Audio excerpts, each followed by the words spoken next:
Hello everyone and welcome back to Obscure History. And today, in light of the recent summer blockbuster that was the Oppenheimer movie, it got me thinking about the atomic age and all the things that were going on with nuclear energy, and I want to talk about this thing called Project Plowshare because it could have really changed the world. Now, of course, the atomic age came as a result of the work of this man, J. Robert Oppenheimer. And because of his work, the birth of the atomic age came about. We began developing nuclear weapons. And it wasn't much longer after we began developing nuclear weapons that we started trying to use them for peace. And I know nuclear weapons for peace doesn't make any sense. But in 1953, Dwight D. Eisenhower delivered a speech known as Atoms for Peace. And the idea was to make people around the world more aware of the atomic power and what it could really do, and that it wasn't just for bombs, it could be for other things. And this led to something called Operation Candor, which was basically to enlighten the world of nuclear weapons and why the arms race was happening, but that nuclear power could be something so much more. And it isn't much longer after this we start seeing the civilian world start to embrace the atomic age. And the atomic age influences things such as architecture, art, designs. We see it in the automotive industry embracing it. Ford had the nuclear. Studebaker had their Packard Astral, and several other car companies kind of kept going along with it. And that wasn't the only thing. We end up seeing the NS Savannah being built, which was the world's first nuclear merchant vessel. And so as we see nuclear power being embraced, the idea is to embrace the nuclear weapon next. And that's where Operation Plowshare comes in. And basically the simplest idea behind Operation Plowshare was to utilize the destructive capabilities of a nuclear bomb, but for good.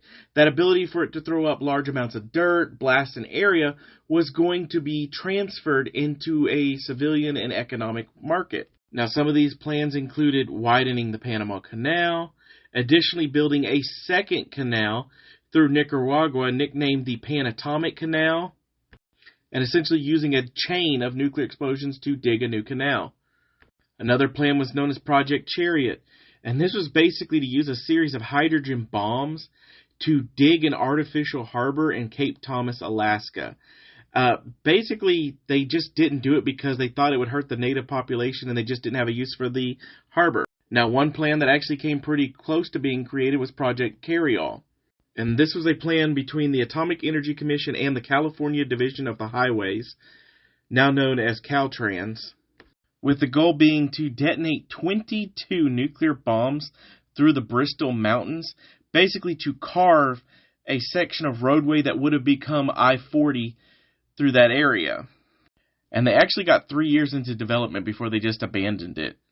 The Lawrence Livermore National Laboratory actually proposed building a canal as an alternative route for the Suez Canal through the Negev Desert in Israel. And the last proposed idea was basically to use these nuclear detonations for mining, whether it be for oil, coal, natural gas, and other types of minerals. The idea was to use these big explosions to potentially mine with. And if you're thinking this is all theoretical, it wasn't. They actually detonated 27 nuclear weapons just to see if any of these ideas were feasible. Now, all the nuclear tests were conducted in New Mexico, Nevada, and actually 2 were conducted in Colorado. And the Colorado tests were unique because they were trying to see if they could stimulate natural gas production with a nuclear weapon. And while they actually did manage to get some of that to work, it completely contaminated the natural gas, making it useless, which became a common theme when trying to test it for mining purposes.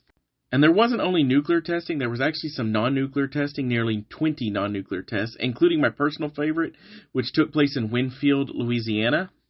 And they basically did 3 tests where they filled this salt mine in Louisiana with as much explosives as they could and detonated it to see basically how big was too big of an explosion to be feasible for mining purposes.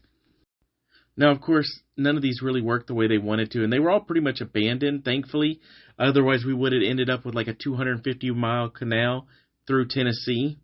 But that idea that Plowshare was supposed to bring, which was that nuclear energy was nice and good for all of us, really did carry on into the future, and it can be seen in media such as the Fallout video game series, which bases a lot of its lore on that Atoms for Peace and Operation Plowshare ideology. So there you have it, just a quick look at Project Plowshare, this really big idea to use nuclear bombs to dig canals and change the landscape and even potentially be used for mining that just didn't work because honestly, all of the negatives of the nuclear age. We're talking about radioactive fallout, the theory behind mutually assured destruction basically prevented the usage of nuclear weapons in this capacity. And while there would be a few other really crazy nuclear ideas like Project Orion, which is the idea of using nuclear detonation to launch a spacecraft, or Project A119, which was to detonate a nuclear bomb on the moon, none of these ever came to fruition. And so that's it for today. I thank you for joining me, and I look forward to talking to you on the next time.